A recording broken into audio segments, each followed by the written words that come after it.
اسی سے یہ بھی مسئلہ ہے کہ کوئی بیمار ہے ٹی بی کے جراثیم بھی پھیلتے ہیں. جہاں نبی نے یہ فرمایا کہ جراثیم پھیلتے ہیں وہاں نبی نے یہ بھی فرمایا کہ نہیں پھیلتے. دونوں طرح کی حدیثیں ہیں. اب بعض علماء تو یعنی یہ ایک طالب علم جب یہ حدیث پڑھتا ہے تو وہ حیران ہوتا ہے کہ ایک طرف حدیث میں آ رہا ہے کہ جراثیم نہیں پھیلتے, دوسری طرف حدیث میں آ رہا ہے کہ پھیلتے ہیں. تو یہ حقیقت کیا ہے؟ یہ حقیقت وہی ہے جو میں اتنی دیر سے بیان میں سمجھانا چاہ رہا ہوں. آپ حدیث میں آتا ہے لا عدوا ولا طیرا, بیماریوں میں تعدی نہیں ہے. تعدی کا مطلب ایک دوسرے سے لگنا. حدیث میں کیا آتا ہے کہ بیماریاں ایک دوسرے سے نہیں لگتی. یہ صحیح حدیث ہے بخاری کی. اب آپ کہیں گے تو بالکل میڈیکل سائنس کے خلاف ہے نا, تحقیق کے خلاف, بیماریاں تو لگتی ہیں. دوسری حدیث میں آتا ہے فر من المجذومی فرارک من الاسد, جس کو جذام کی بیماری ہو اس کے قریب بولو نا بھائی مت جاؤ, ایسے دور بھاگو جیسے شیر کو دیکھ کے بھاگتے ہو.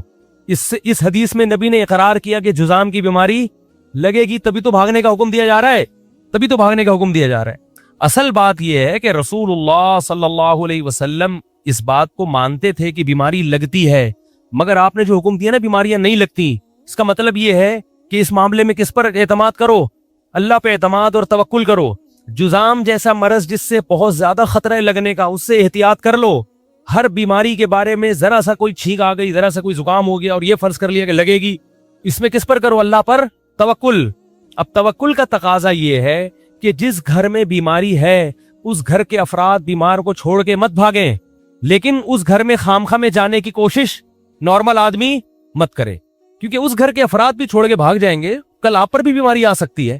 اور حدیث کا مطلب یہ ہے کہ بیماری نہیں لگتی. یہ والی حدیث کا مطلب یہ ہے کہ جب تک اللہ کا ارادہ نہیں ہو اس وقت تک بیماری نہیں لگتی. بعض چیزیں ایسی ہیں جو اللہ نے ارادہ کیا ہوا ہے کہ یہ کرو گے تو یہ ہوگا, بعض چیزیں ایسی اللہ نے ارادہ کیا ہوا ہے کہ یہ کرو گے تو یہ ہوگا بشرطے کہ میں چاہوں, نہیں چاہوں گا تو نہیں ہوگا. تو بیماریاں لگنے میں نہ لگنے کا ریشو زیادہ ہے, لگنے کا ریشو کم ہے. ٹی بی کا مریض کسی گھر میں ہو, 10 افراد رہتے ہوں, 100 خاندانوں پہ تجربہ کر کے دیکھیں, 100 فیملیز ہوں, ہر فیملی میں ایک ٹی بی کو مریض کو چھوڑیں تو 100 فیملیز میں سے ایک فیملی شاید متاثر ہو, اور اس ایک فیملی کا بھی 1 یا 2 فرد متاثر ہوں گے. 9 فیملیاں اس بیماری سے بولو نا بھائی محفوظ رہیں گی. تو اس سے پتہ چلتا ہے کہ بیماری لگنے کا جو ریشو ہے وہ نہ لگنے سے بہت کم ہے.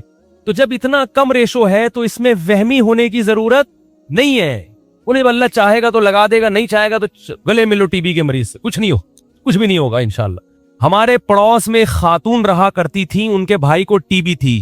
یہ واقعہ ہوگا 20-25 سال پرانا, میں بالکل چھوٹا بچہ تھا. اس وقت ٹی بی کا یہ علاج دریافت بھی نہیں ہوا تھا جو ابھی چند سال پہلے ہوا ہے. ٹی بی کا مریض بیچارہ گھل گھل کے مر جاتا تھا. وہ خاتون, ان کا بھائی تھا کنوارا, وہ خاتون انہوں نے اپنے بھائی کو اپنے گھر میں رکھا, اور اتنی خطرناک ٹی بی تھی وہ بیچارہ دبلا ہو کے ہڈیوں کا ڈھانچہ بن گیا. میں جب ان کے گھر جاتا ہمارے پڑوس میں تو مجھے وحشت ہوتی تھی اس کو دیکھ کے. وہ کھانستا تھا, مجھے ڈر لگتا تھا کہ کہیں لگ نہ جائے مجھے. لیکن وہ بڑی بہن کیا کرتی تھی, اپنے چھوٹے بھائی کو گود میں اٹھا کے واش روم لے کے جانا, نوالے بنا بنا کے اس کو لقمے کھلانا. 20-25 سال ہو گئے. وہ خاتون اس وقت اتنی ایجڈ تھی, اب تک زندہ ہیں. ان کا بھائی مر گیا تھا تھوڑے دنوں میں. ڈاکٹر تو کہے گا کہ ٹی بی لگتی ہے, مگر شریعت سے بھی کچھ پوچھ لیا کرو. شریعت کیا کہے گی کہ بھائی ایسے موقع, بہن ایسے موقع پر اپنے بھائی کو چھوڑ کے مت بھاگے اور یہ سمجھے کہ ٹی بی نہیں لگتی. کیا ہو گیا, کیوں اس کی اتنی اہم باتیں کر رہا ہوں آپ کے سامنے. اللہ کے بندو, اس کی قدر کرو. نہیں لگی اس کو, اور اس گھر کے کسی فرد کو بھی نہیں لگی, نہ پڑوسی میں کسی کو لگی. کتنی خطرناک ٹی بی. میں 100 دفعہ گیا ہوں گا ان کے گھر, اگرچہ میں پتلی گلی سے واپس آیا لیکن گھوم کے گیا تو نا وہاں سے, مجھے بھی نہیں لگی. آپ کے سامنے بیٹھا ہوں الحمدللہ, کئی سال ہو گئے. مائیکل جیکسن کی طرح وہمی بنو گے تو پاگل ہو جاؤ. تو اس لیے اتنا زیادہ مسلط کرنے کی چندہ ضرورت بولو بھائی نہیں. ہاں, جس کو ٹی بی ہو وہ خود احتیاط کرے, دوسروں کے توکل کا امتحان نہ لے کہ میں, وہ ٹی بی کا مریض آ رہا ہے آپ کے منہ میں آ کے کھانس رہا ہے, گلے مل رہا ہے آپ سے اور کہہ رہے میں دیکھنا چاہ رہا ہوں کہ آپ کا اللہ پہ کتنا توکل ہے. تو کسی اور کے توکل کو آزمانے کی اجازت نہیں ہے. آپ کے بچوں کو چکن پاکس نکلا ہے, بچوں کو گھر میں رکھیں, پڑوسیوں کے گھر میں نہ بھیجیں. آئی بات سمجھ میں؟ لیکن خود بھی گھر سے مت بھاگیں, نہ کسی دوسرے بچے کو نانی کے یہاں بھیجیں. وہ نہیں, ادھر ہی رہو, کوئی بات نہیں, لگ گیا تو کوئی بڑا مسئلہ نہیں. ایک صحابی آئے رسول اللہ صلی اللہ علیہ وسلم کی خدمت میں. آپ صلی اللہ علیہ وسلم نے فرمایا بیماریاں نہیں لگتی. مطلب حدیث کا سمجھ کے آپ صلی اللہ علیہ وسلم نفی نہیں کر رہے ہیں, اس لیے کہ ہمیں اللہ پر اعتماد کرنا ہے. اب اس حدیث میں آپ صلی اللہ علیہ وسلم نے وضاحت کر دی. صحابی آئے, عرض کیا کہ یا رسول اللہ, نبی نے فرمایا لا عدوا, بیماریاں نہیں لگتی. ان صحابی نے عرض کیا یا رسول اللہ, میرا ایک اونٹ کو خارش ہوتی ہے تو اس کی وجہ سے دوسرے کو بھی ہو جاتی ہے, آپ تو فرما رہے ہیں کہ نہیں لگتی, تو یہ اونٹ کو کہاں سے لگ گئی؟ نبی نے فرمایا فمن اجرب الاول, پہلے کو کہاں سے لگی ہے؟ پہلے اونٹ کو خارش کہاں سے لگی؟ کیا مطلب؟ جیسے پہلے اونٹ کو خارش اللہ نے اپنی مرضی سے لگا دی نا, اور اس میں تم رکاوٹ نہیں بن سکے, اللہ چاہے گا تو دوسرے اونٹ کو بھی اپنی مرضی سے لگا دے گا, چاہے اسی کے جراثیم لے کے لگائے یا کہیں اور سے جراثیم لگا دے. کیا مطلب؟ اس بارے میں وہمی مت بنو, وہمی مت بنو. ٹھیک ہے, ویکسینیشن کر لیں آپ, خارش کی احتیاط کر لیں آپ, اور مزید اونٹ اس میں لا کے چھوڑنے کی کوشش نہ کریں. لیکن اس نقصان اس کا پتہ ہے کیا ہوتا ہے؟ میں دیکھ رہا ہوں لوگوں کو, کوئی بیمار ہوتا ہے نا, کہتے ہیں یار میں اس کے گھر گیا تھا نا, وہاں سے لگی ہے. یہ کس پہ ڈال دیا یہ کھاتا؟ اس پہ ڈال دیا. وہ پہلے ہی بیمار ہے, اوپر سے اس کو یہ احساس ہے کمتری کی میری وجہ سے لوگ بیمار ہو رہے ہیں. اس میں نسبت ہمیں کس کی طرف کرنی ہے؟ اللہ کی طرف, کیونکہ ایک ایسا سبب ہے جو ضعیف ہے, طاقتور سبب نہیں ہے. ایسا نہیں ہے کہ جہاں یہ سبب ہوگا تو نتیجہ نکلے گا, بلکہ ہزاروں جگہ پہ سبب پایا جاتا ہے, نتیجہ ایک آدھ جگہ پہ نکلتا ہے, ایک آدھ جگہ پہ نتیجہ نکلتا ہے. اس لیے اس سبب کو زیادہ فریق کرنے کی ہمیں شریعت نے اجازت, بولو بھائی, نہیں, زیادہ پروٹوکول دینے کی اس کو. تو ہم تو دیکھتے ہیں یہاں, اگر ہمارے ملک میں, یعنی اگر یہ حقیقت میں زکام اتنا تیزی سے لگتا نا, تو ہم سب یہاں بیٹھ کے چیخ رہے ہوتے, کیونکہ وضو خانے پہ جو کچھ ہو رہا ہے آپ دیکھ لیں, ایسے تھوکتے ہیں نمازی بھائی, کوشش ہوتی ہے سامنے والے کے منہ پہ لگے جا کے, کیونکہ نشانہ پکا نہیں ہے تو وہ نیچے جا کے لگتا ہے. تو کہاں کس کو زکام ہوتا ہے, کیا ہوتا ہے؟ لیکن علماء یہ کہتے ہیں کہ زکام کے مریض کو خود احتیاط بہرحال کرنی چاہیے. اگر وہ ہمارے حضرت کو جب زکام ہوتا تھا, جماعت سے نماز نہیں پڑھتے تھے, گھر میں نماز پڑھتے تھے, مسجد میں آنا چھوڑ دیتے تھے. اس کی وجہ یہ نہیں تھی کہ بیماری لگے گی, اگر اس وجہ سے بھی تو بھی ٹھیک ہے, لیکن اس کی اہم وجہ یہ تھی کہ زکام کے مریض سے ساتھ والے کو گھن آتی. جب پر نہ بار بار ناک سڑکتا ہے اپنی, تو ساتھ والے کو گھن آتی, کیا کر رہا ہے بھائی, گھر میں جا کے. تو ایسی کوئی بیماری ہو جس سے دوسرے کو گھن آتی ہو, تو پھر شریعت کیا کہتی ہے کہ آپ نماز گھر پر پڑھیں, دوسرے کو تکلیف نہ دیں. سمجھ گئے؟ تو اب یہ مسئلہ حل ہو گیا. حفاظتی ٹیکوں والا بھی, پولیو کے خطروں والا بھی, سارے مسائل حل ہو گئے. آپ پلائیں پولیو کے خطرے بھی, اپنی ذمہ داری پہ پلائیں, حفاظتی ٹیکے بھی لگائیں. جس کے نہیں لگے تو اس پہ ترس کھانے کی کوشش نہ کرے, بلکہ یوں سمجھے کہ جیسے صلاح الدین ایوبی کے کچھ بھی نہیں لگا تھا اور وہ صلاح الدین ایوبی بن گیا تھا, تو شاید ان کے بچے مستقبل میں صلاح الدین ایوبی بن جائیں. اور پھر بھی زیادہ پریشان. میں نے یہ جانوروں پہ بڑے تجربے کیے ہیں. یہ جو دیسی بکرے ہوتے ہیں نا, ریوڑ سے آپ خریدیں, گاؤں سے لائیں, ان کو کوئی ویکسینیشن کوئی ٹیکا نہیں لگاؤ, یہ بڑے فٹ فاٹ ہوتے ہیں. میرے یہاں آپ دیکھ سکتے ہیں 12 فٹ کی گرل لگی ہوئی ہے, یہ میں نے اپنے ہاتھوں سے بنایا, یہ بلکہ 18 فٹ لمبائی ہے اس کی. یہ مدرسے میں پیچھے آپ دیکھیں آگے جا کے 18 فٹ کی. یہاں میں نے بکرے پالے ہیں, بکریاں پالی ہیں. ہمارے ایک دوست کو بھی شوق تھا, وہ بکرے لا کے رکھے اور روزانہ کے حساب سے صبح شام ان بکروں کے ویکسینیشن ہو رہی ہے, ٹیکے لگ رہے ہیں, اور ہر دوسرے دن بعد جنازہ ہو رہا ہے کسی نہ کسی بکرے کا.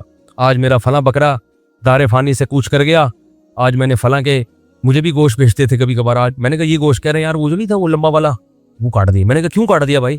کہہ رہے یار اس کو. میں نے کہا روزانہ آپ ٹیکے لگا رہے ہو اور ہماری بکری اور بکرا وہاں کھڑا ہوا ہے, اس کو ٹیکے نہیں لگ رہے اور وہاں سے بیماری بھی ٹرانسفر نہیں ہو رہی.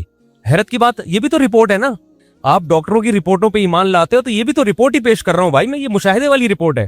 پنجرا دیکھ لو یہاں جا کے, یقین آ جائے گا. کچھ بھی نہیں ہے ابھی, کچھ نہیں ہے اس میں. اس کی ایک وجہ ہے, ابھی کیوں نہیں ہے, وقت نہیں ہے میرے پاس, دوبارہ لا کے جانور ڈالوں گا. کوئی مرا ورا نہیں ہے اس میں الحمدللہ, اس پنجرے میں کوئی مرا ہے آج تک تو. اور میں نے دیکھا لوگ لا کے بکرے رکھتے ہیں اور ہمارے بکروں کو بیماری بھی نہیں لگ رہی ہوتی اس سے, اور وہ ویکسینیشن کے باوجود ان کے بکرے مر رہے ہو. تو کھاؤ بھی دیسی چیزیں, جانور بھی دیسی پالو. گاؤں دیہاتوں سے جو چرنے والے جانور ہیں, جو قدرتی طریقے سے بڑے ہوئے ہوں, وہی چیزیں کھاؤ, وہی چیزیں. اور لائف اسٹائل بھی کون سا رکھو بھائی, وہی والا رکھو. تو یہ ٹیکے ٹھوکنے کی ضرورت نہیں آئے گی. اچھا, کچھ بیماریاں ایسی ہیں جو بڑی ڈینجرس ہیں, اگر ان بیماری کا خطرہ ہو تو اس کا ٹیکا لگا لینا چاہیے. میں نے بتایا جیسے آپ, کچھ بیماریاں ایسی ہیں جو پھیلتی تو ہیں مگر خطرناک نہیں ہوتی, وہ اپنا ٹائم پورا کر کے چلی جاتی ہیں, ان کی ویکسینیشن مت کراؤ. جیسے چکن پاکس اور خسرہ. لوگ کیا کرتے ہیں, چکن پاکس پھیل رہا ہے تو بچوں کو ٹیکے لگوا لیتے ہیں چکن پاکس کے. نہ لگاؤ, کیونکہ چکن پاکس بچوں کے نکلتا ہے تو زندگی میں ایک ہی بار نکلتا ہے, اس کو بھرپور طریقے سے نکلنے دو, کیونکہ جو قدرت کے کام ہے نا اس میں ٹانگ اڑاؤ گے تو گڑبڑ ہوگی. خسرہ بیماری ہے بچوں کی, سب بچوں کو نکلتا ہے, اس کو ٹیکے لگا کے روکنے کی کوشش مت کرو. ڈاکٹر آج تو کہہ رہے ہیں کہ خسرے کا ٹیکہ لگایا تو ٹھیک ہے, ہو سکتا ہے کل ان کی تحقیق بدل جائے. تو خسرہ تو صدیوں سے بچوں کو نکلتا چلا آ رہا ہے, اور خسرہ تو ایسی بیماری ہے, اچھی بیماری ہے, یہ تو بھرپور طریقے سے نکل کے ختم ہو جائے یہ زیادہ اچھا ہے. آپ کو پتا ہے کہ ہندو مذہب کے بعض فرقوں میں خسرہ اور چکن پاکس کی عبادت ہوتی ہے. نہیں یاری میرا خیال ہے بات, ان بیماریوں کو وہ کیا سمجھتے ہیں, برکت والی بیماریاں سمجھتے ہیں, اس لیے کہ انہوں نے اس کے فائدے دیکھے ہیں. تو خسرہ نکل آیا بچوں کو تو اس کو تو ایسی دواؤں کھلاؤ کہ اور نکلے, تاکہ نکل کے ایک دفعہ ختم ہو جائے. چکن وہ جسم خود علاج کرتا ہے تو یہ زیادہ بہتر ہے. نہیں یاری میرا خیال ہے بات. اپنے بارے میں بھی ایک چھوٹی سی رپورٹ پیش کر دوں, چھوٹی سی رپورٹ. میں نے ہیپاٹائٹس بی یا سی یا اے کے کبھی ٹیکے نہیں لگائے. میں نے ایک دفعہ بلڈ ٹیسٹ کروایا تو ڈاکٹر نے مجھے رپورٹ پیش کی کہ آپ کو ہیپاٹائٹس ہے, پتہ نہیں بی یا سی ہے, بہت خطرناک. تو میں ہیپاٹائٹس سے تو نہیں مرا, لیکن میں اس رپورٹ سے قریب تھا کہ دائرہ فانی سے پوچھ کر جاؤں. تو میں نے کہا پھر فرض کرنے لگا کہ بھائی اگر مجھے ہے تو اب کیا ہوگا, مر جاؤں گا نا زیادہ زیادہ. تو انسان جیسے خوش رہنے کے لیے کوشش کرتا ہے نا, کچھ مقدمے ملے, تو میں نے کہا مر جائیں گے تو کیا ہوگا, مر جائیں گے, ٹھیک ہے. تو وصیت کوئی چیز تو نہیں میرے ذمہ باقی. پھر میں اپنے نفس کو تسلی دے رہا ہوں, اچھا ہے توبہ کا اللہ نے ٹائم دے دیا ہے بھائی, اور اللہ سے گڑ گڑاؤ, توبہ طائب کرو, جو کسی کے لین دین ہے پورا کرو. یہ میں سوچ رہا ہوں اور بتا نہیں رہا گھر میں کسی کو بتا نہیں رہا. کون بتاتا ہے بھائی, بچوں کو یتیم ہونے والے ہو. پھر اللہ کا شکر ہے رپورٹ ہی آئی کہ وہ ہیپاٹائٹس سی ہوا تھا, مگر باڈی نے اس کے خلاف لڑ کے اس پہ قابو بولو بھائی کر لیا, وہ خود ہی ہو گیا. اس کا فائدہ ڈاکٹر نے بتایا, اللہ نظر سے بچائے, اس کا فائدہ ڈاکٹر نے بتایا اب آپ کو مرتے دم تک ہیپاٹائٹس نہیں ہو سکتا انشاءاللہ. کیوں نہیں ہو سکتا, کہ باڈی نے خود اس کے خلاف فائٹ لڑی ہے, قدرتی طریقے سے علاج ہوا ہے اس کا. نہیں یاری بات. تو میں یہ بتانے کے لیے کہ جب قدرتی طریقے سے باڈی خود فائٹ کرتی ہے, وہ کس کی طرف سے تحفہ ہوتا ہے, اللہ کی طرف سے گفٹ ہوتا ہے. تو جانوروں کو بھی خود ہی فائٹ کرنے دو, بچوں کو بھی حتی الامکان خود ہی لڑنے دو چکن پاکس کے خلاف. میں ہیپاٹائٹس کے خلاف تو لڑنے کا نہیں کہہ رہا, وہ تو ہماری باڈی نے لڑ کے قابو پڑ لیا, آپ کی باڈی نہیں لڑے تو آپ مر جائیں گے. ٹھیک ہے, تو اگر کسی علاقے میں ہیپاٹائٹس پھیلا ہوا ہے تو لگا لیں ٹیکہ اپنی ذمہ داری پہ. میں تو قائل نہیں ہوں, پھیلا ہوا ہے, میں اس معاملے میں نہیں لگاتا, ٹیکے بھی نہیں لگاتا. اللہ ہی بہتر ہے, احتیاط کرے آدمی کھانے پینے میں, گند بلا نہ کھائے, اور استعمال شدہ سرنج نہ لگائے. بلیڈ جو نائی, زیادہ تر یہ ہو رہا ہے, یہ جو نائی لوگ ہیں نا, ہیئر ڈریسر, یہ جو بلیڈ استعمال کرتے ہیں, یہ ایک ہی بلیڈ 10 قسم کے لوگوں پہ استعمال کرتے ہیں, تو بلڈ کے ذریعے ہیپاٹائٹس کے جراثیم منتقل ہوتے ہیں. پھر یہ اس کو دھوتے نہیں ہیں, صفائی نہیں رکھتے اس کی. تو مجھے جہاں تک ڈاکٹروں سے یہ بات پتہ چلی ہے, یہ سب سے زیادہ بلیڈ کے ذریعے ہیپاٹائٹس پھیل رہا ہے. یہ جو ہیئر ڈریسر ہے نا, جب آپ کے سر پہ, اس لیے ٹینڈ کراؤ ہی نہیں احتیاط. تو یہ گدی پہ جب بلیڈ لگاتے ہیں تو یہ بلیڈیں سال میں کم از کم 10-20 ہزار آدمیوں کی گدیوں پہ لگ چکی ہوتی ہیں. 10-20 ہزار میں کوئی نہ کوئی تو ہوتا ہے. اب یہ دھوتے نہیں ہیں. شریعت میں صفائی کا تو حکم ہے نا, صفائی ستھرائی, وہ تو بہت حساس ہے اسلام اس بارے میں. دھوتے نہیں ہیں, اب دھوئیں گے نہیں اور وہی بلیڈ سب کے لگاتے رہیں گے, ظاہر ہے پھر اس سے بیماری پھیلنے کا خطرہ ہوتا ہے. تو اللہ پر اعتماد کریں, اللہ پہ توکل کریں. وہمی بننے کی چندہ ضرورت بولو بھائی نہیں ہے, اس سے ہنسی خوشی زندگی گزرے. قرآن کہہ رہے ام عندہم الغیب فہم یکتبون, کیا ان کے پاس غیب کا علم ہے جس کو یہ لکھ رہے ہیں. کیا علم, یہ خوش فہمی کا شکار ہیں. دیکھو جتنے بھی لوگ جو مذہب کو فالو نہیں کر رہے, حقیقت میں وہ اس خوش فہمی میں مبتلا ہیں کہ ہمیں کچھ بھی ہونے والا نہیں ہے. جیسے ہماری حالت اچھی ہے, ہمارا فیوچر بھی ایسا, یا تو مر کے ختم ہو جائیں گے, اور اگر مل بھی گیا تو کوئی برا نہیں, ہم کو برے تھوڑی ہیں, ہم کوئی برے تھوڑی ہیں. تو اللہ نے اس کا جواب دیا کہ کیا ان کے پاس فیوچر کا علم ہے پہلے سے, مستقبل کے بارے میں کبھی بھی بات کی جائے گی تو علم کے بغیر نہیں کی جا سکتی. کوئی آدمی کہہ رہا نا فیوچر میں ایسا ہونے والا ہے, تو آپ اس سے دلیل پوچھیں گے آپ کو کس نے بتایا, وہ تانے بانے ملائے گا, صغرے کبرے ملائے گا, تو پھر اس کے بعد اگر وہ ایسے ہی کہہ رہا ہے کل یہ ہو جائے گا, پرسوں یہ ہو جائے گا, ترس. دیکھو مستقبل کے بارے میں یہ کہوں کہ کل پیر ہے تو یہ بھی فیوچر کی خبر ہے. آپ اس میں مجھ سے یہ پوچھ سکتے ہو کہ کیا دلیل ہے, میں کہوں گا دلیل یہ کہ آج کیا ہے, اتوار ہے, یہاں دلیل ہے, یہاں میرے لیے یہ دعویٰ کرنا درست ہے کہ کل کیا ہے, پیر ہے. لیکن اگر میرے پاس دلیل نہیں ہے اور میں کہوں کہ کل جو ہے وہ کل دنیا میں 3000 آدمی مر جائیں گے ایک ہی کسی حادثے میں, تو لوگ پوچھیں گے بھائی کیا دلیل ہے کسی حادثے میں 3000 آدمی مر جائیں گے، اب میرے ذمے کیا ہے؟ میں کہوں وہ ویسے ہی میرا ذوق کہہ رہا ہے، تو یار کوئی مانے گا کوئی؟ اچھا عجیب بات یہ ہے کہ روحانی عاملوں کی یہ باتیں مان لیتے ہیں لوگ. میں یہ کہوں نا کل 3000 آدمی ایک حادثے میں اللہ نہ کرے مرے ہیں، میں ایک مثال دے رہا ہوں، تو لوگ کہیں گے کہاں سے پتا چلا؟ لوگ کہیں گے بھائی جھوٹ بول رہے، اس کو کس نے بتایا؟ یا تو قاتلوں سے تعلقات ہیں جس نے مارنے کا ارادہ کیا ہے، ایسا بھی نہیں ہے تو یہ ہوائی بات ہوگی. لیکن یہی بات روحانی عامل کرے گا تو لوگ کیا کریں گے؟ حضرت کا علم ہے بھائی، حضرت کے پاس بولو علم ہے. ابھی روحانی عاملوں پہ نہیں جاؤں گا، پھر میں معین اختر کی طرح نا بلب کے رشتہ داروں کو بھی، تو اب تو میں روحانی عاملوں کے رشتہ داروں کو بھی اچھے الفاظ سے یاد نہیں کرتا. رشتہ داروں سے مراد وہی جو بلب کے رشتہ دار تھے. اب آپ کہیں گے بلب کے کون سے رشتہ دار ہوتے ہیں؟ ہمارے ہاں کبھی بھی جس بندے کو برا کہا جاتا ہے گالی اس کو نہیں دی جاتی، ہمیشہ اس کے رشتہ داروں کو ہمیشہ گالی دی جاتی ہے. یہ ہمارے ایک ٹرینڈ چل نکلا ہے. تو قرآن کہتا ہے کہ ام عندہم الغیب فہم یکتبون. کیسے دیکھو ہمیں جھنجھوڑ رہا ہے قرآن کہ تم اپنے بارے میں کیوں فرض کر کے بیٹھے ہوئے ہو کہ تمہیں کچھ بھی ہونے والا نہیں ہے، تمہیں سزا نہیں ملے گی. یہ تمہیں کس نے بتایا ہے؟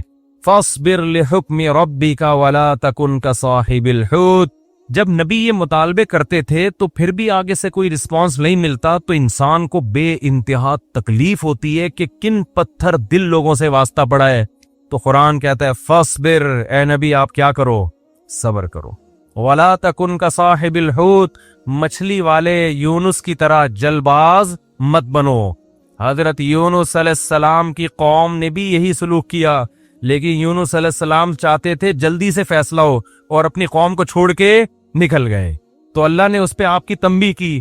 تو آپ بھی اے نبی جلد بازی مت کریں.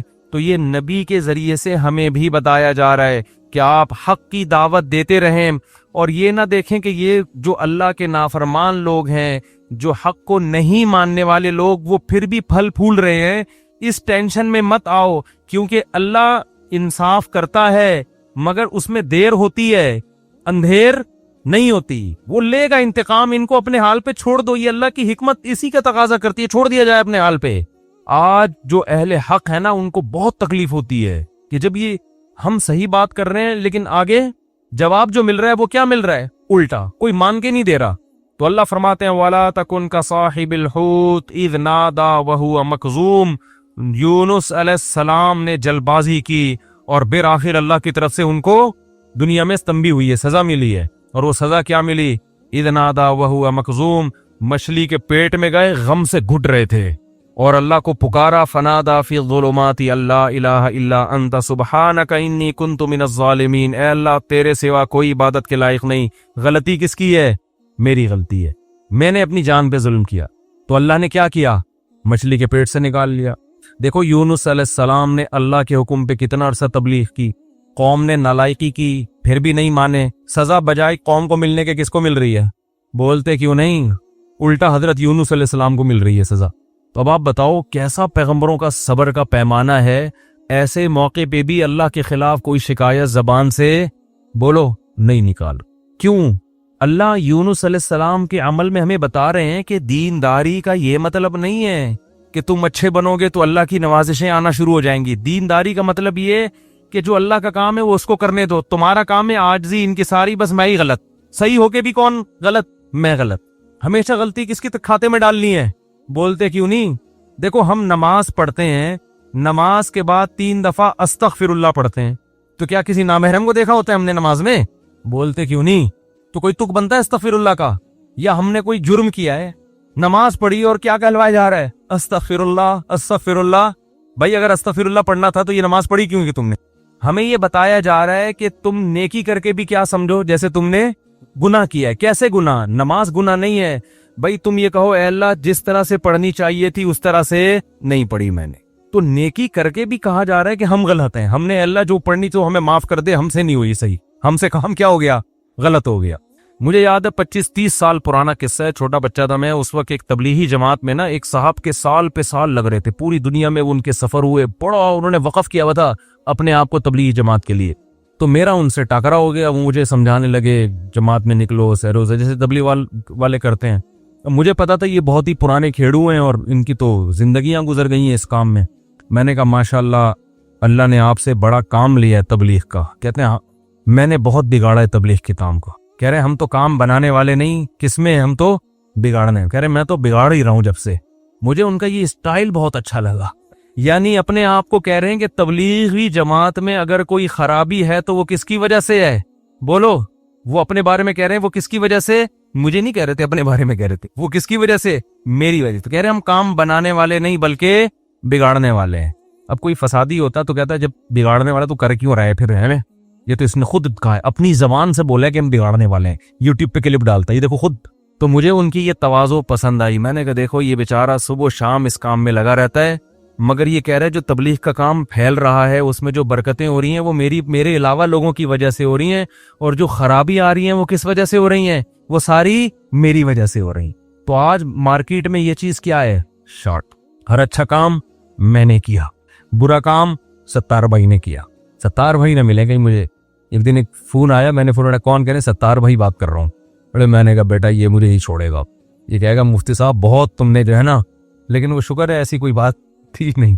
تو جنات کا دیکھ لو, قرآن مجید میں آتا ہے کہ جب نبی صلی اللہ علیہ وسلم نے تبلیغ کا کام شروع کیا نا, تو جنات بھی کی ایک جماعت نے نبی کے قرآن کی تلاوت سنی اور جا کے اپنی قوم کو انہوں نے تبلیغ کرنا شروع کی. تو تبلیغ کا انداز دیکھو جنات کا, کیونکہ ہدایت مل گئی تھی ان کو, مسلمان ہو گئے تھے.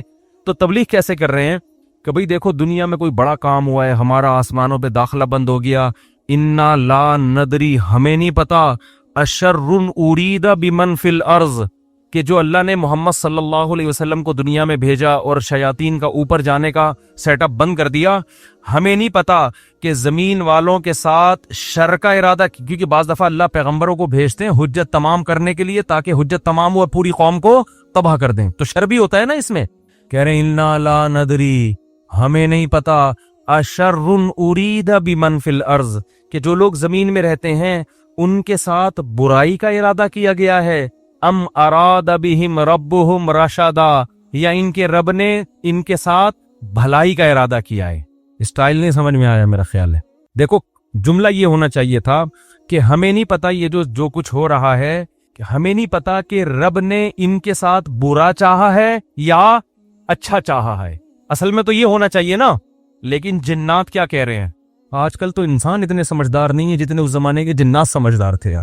جنات یہ نہیں کہہ رہے کہ ہمیں نہیں پتا کہ اللہ نے انسانوں کے ساتھ برائی کا ارادہ کیا ہے یا اچھائی کا, یا تو یہ کہنا چاہیے تھا, یا جنات کو بالکل اس کے الٹ کہنا چاہیے تھا کہ ہمیں نہیں پتا کہ زمین والوں کے ساتھ برائی کا ارادہ کیا گیا ہے. کر کون رہا ہے یہ نام نہیں لے رہے, ہم ہائی لائٹ نہیں کر رہے.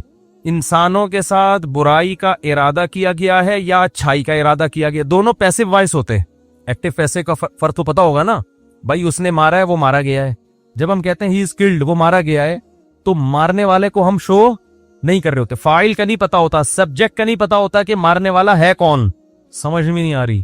تو قرآن کہہ رہا ہے ہونا یہ چاہیے تھا کہ جنات یا تو شر اور خیر کا ارادہ کرنے والے کا نام نہ بتاتے کہ کون ارادہ کر رہا ہے, بلکہ دونوں کو پیسو وائس میں لاتے کہ ہمیں نہیں پتا کہ زمین والوں کے ساتھ برائی کا ارادہ کیا گیا یا اچھائی کا ارادہ کیا گیا. یا تو یوں کہتے, اور اگر سبجیکٹ کا ذکر کرتے تو یوں کہتے ہمیں نہیں پتا کہ رب نے زمین والوں کے ساتھ برائی کا ارادہ کیا ہے یا اچھائی کا ارادہ کیا ہے. لیکن جنات اتنے ہوشیار, جب اچھائی کا تذکرہ آیا تو رب کا تذکرہ کیا, برائی کا آیا تو سبجیکٹ کو کیا کر دیا, حذف. تو کیا کہہ رہے ہیں, انا لا ندری, ساڈی عقل وچ بات نہیں آندی, سانو نہیں پتا کہ اشر ارید بمن فی الارض, پیسو وائس, کہ زمین والوں کے ساتھ برائی کا ارادہ کیا گیا ہے. کون کر رہا ہے یہ نہیں بتائیں گے, یہ میں نہیں بتاؤں گا, یہ نہیں بتاؤں گا میں. حالانکہ وہ بھی کون کر رہا ہے, اللہ ہی کر رہا ہے نا, لیکن اللہ کا نام نہیں لے رہے. ہمیں نہیں پتا کہ زمین والوں کے ساتھ برائی کا ارادہ کیا گیا ہے یا اللہ نے اچھائی کا ارادہ کیا ہے. اچھائی کی جب بات آئی تو اللہ کی طرف نسبت, برائی کی بات آئی تو وہ بھی تو اللہ ہی ارادہ کر رہا ہے, لیکن اللہ کا نام ذکر نہیں کر رہے. ادب کی وجہ سے کہ بھائی برائی اگر ہو رہی ہے تو اللہ تو کر تو رہا ہے, لیکن انسانوں کی حرکتوں کی وجہ سے ہو رہا ہے, تو گویا انسان خود ہی کر رہے ہیں اپنے ساتھ. یہ اللہ تو محض ایک خالق ہے, کر کون رہے ہیں, یہ خود ہی کم وقت کر رہے ہیں. اچھائی ہو رہی ہے تو پھر اللہ کر رہا ہے. یہ تمیز ہمیں کس سے سیکھنی چاہیے, جنات سے. کوشش نہ کریں کسی جن کو بھلا کے تمیز کے چکر میں ایسا نہ ہو کہ